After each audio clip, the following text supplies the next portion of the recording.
Okay, ladies and gentlemen, we're going to try to express our absolute outrage at the unbelievable levels of corruption in the United States.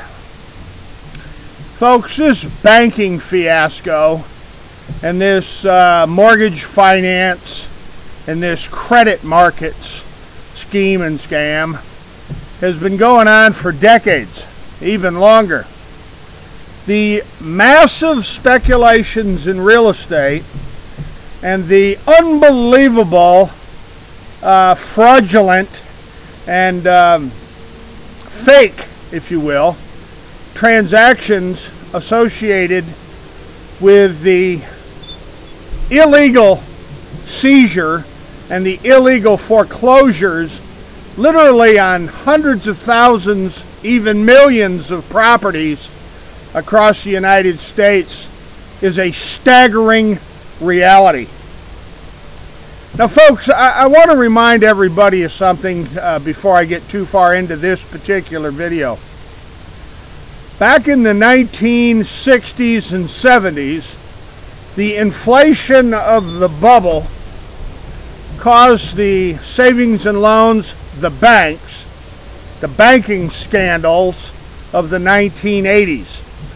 The banking scandals of the 1980s were so bad that they even had to distract the world by referring to them as the savings and loan scandals.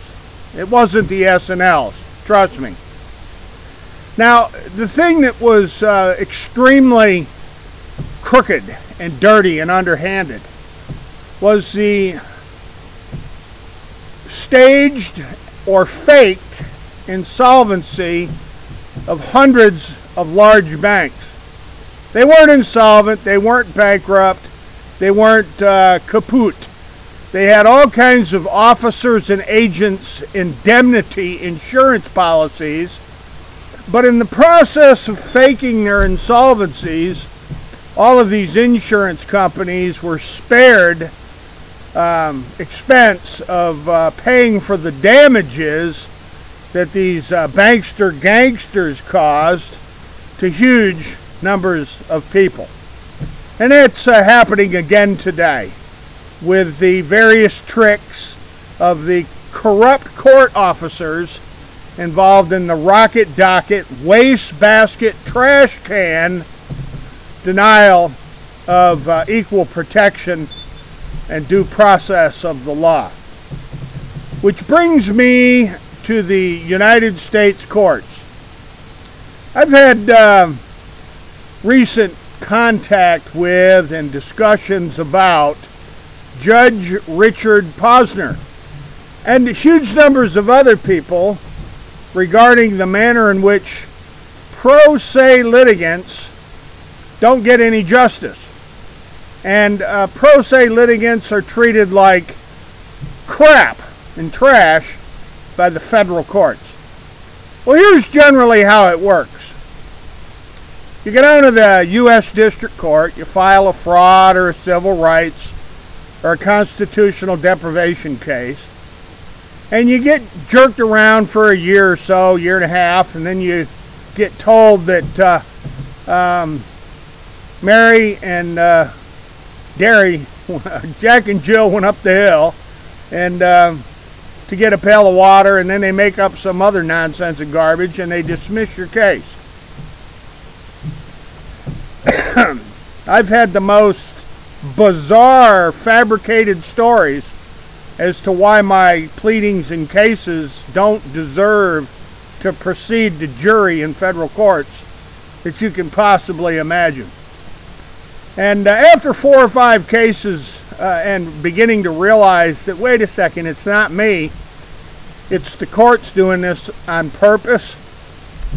The courts are just making up garbage to dismiss people from court. And this is the problem. When you go to the appellate courts, they rubber stamp everything, or sometimes they make up some more malarkey. They make up some more garbage to throw your cases out. And then, of course, you actually take the time and initiative to file for a writ of certiorari in the U.S. Supreme Court. And here's the ugly truth. Less than 1% of the cases that are filed before the United States Supreme Court get heard.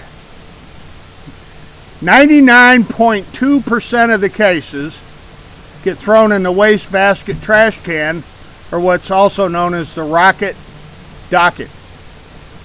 Out of approximately 10,000 cases Americans file in the U.S. Supreme Court every year, about 80 get heard. 80. That means 9,920 others just get thrown in the wastebasket.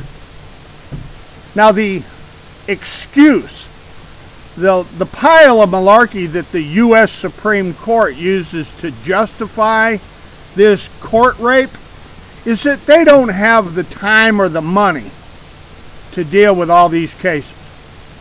So they just throw them away. No comment, no ruling, just dead silence, and they throw them in the dumpster. And here's the problem I have with all this, folks. The United States government's got trillions of dollars for everything under the sun. They give away hundreds of billions of dollars in foreign aid, hundreds of billions of dollars in foreign aid every year. They lavish themselves with huge amounts of financial benefits. The Congress, the Senate, pensions, health care, private offices, pensions for life, security for life, presidential libraries, presidential pensions, presidential this, vice presidential that. Just massive, unbelievable amounts of money are just lavished on the government itself while the American people get stiffed. I'm calling bullshit on this, on everybody that's ever been swindled and shaken down in America, that's bothered to try to go to the Supreme Court of the United States and have their case just simply thrown in the wastebasket.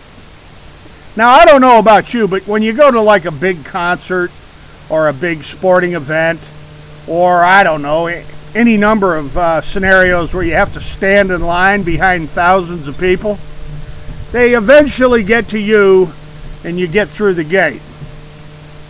This idea that every year we can throw away 99.2% of the cases, 99.2% of the cases never get reviewed. Only 80 cases a year, and the rest are thrown in the trash can. Now, folks, I don't know about you, but that sounds like slavery, bondage, and extreme levels of corruption to me. Now, folks, I'm working with people all over the United States to try to sort out these foreclosure frauds and these real estate schemes and scams and swindles. And believe me, there's millions of these real estate schemes and scams and swindles. It was not just Bill and Hillary Clinton having sex with the savings and loan and the land development companies. It wasn't just Bill and Hillary Clinton and their friends having all the sexual trysts, if you will, with the real estate speculation and development companies doing the old dirt deal and shuffle. Now, Bill Clinton can relate immediately to Ozarks Realty and the Wade Real Estate Company and the Quapaw Title Insurance Gang, which were issuing policies for American Continental Title Insurance. How about that, Bill Clinton? Quapaw Title. Who the hell's ever heard of Quapaw Title, right, folks? Well, folks, I'm going to just try to express myself so that people get the point. Thousands upon thousands upon thousands of American families and individuals are getting shafted and cheated for their most basic, fundamental, universal rights. their so-called constitutional rights of equal protection and due process of the law. And the courts themselves are the perpetrators, because the judges just have too many golf tournaments to play in, and the judges just, they don't have the resources, they don't have the money, and they don't have the time. While the American government spews hundreds of billions of dollars in foreign aid all over the world every single year, thousands upon thousands upon thousands of the American people get the shaft. And to the justices of the United States Supreme Court, and I want you to pay particular attention, President Donald J. Trump and Vice President Pence and Attorney General Jeff Sessions and FBI Director Christopher Wray.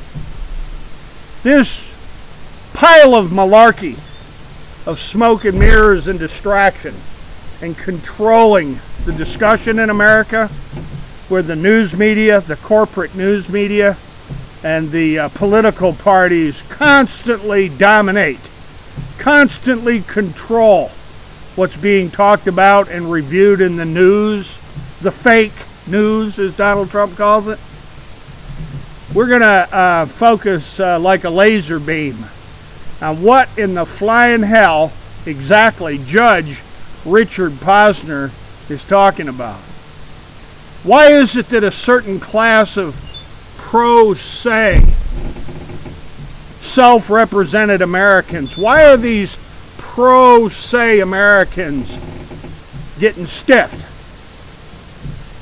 What is it about the average ordinary American who's taken the time and the effort and what little money they do have, shin plaster, the shin plasters, and tried to obtain their due process and equal protection, only to run into the wall of corruption down at the federal courts? What in the flying hell is that all about? Donald J. Trump, Attorney General Jeff Sessions. The Congress of the United States and the Senate of the United States have got a lot of explaining to do about why it is we got trillions upon trillions of shin plaster to spend all over the world, but we do not have the resources to give to the American people their most basic, fundamental, organic, natural, universal human rights. Folks, we're talking about the deprivation of thousands of people's human rights in modern day America. So folks, I'm going to leave it right there. And to my network of friends all over the country and around the world, roll your sleeves up, Dragon Slayers. This one's going to get messy. Folks, as always, hasta la vista, God bless, and you betcha, we will be back.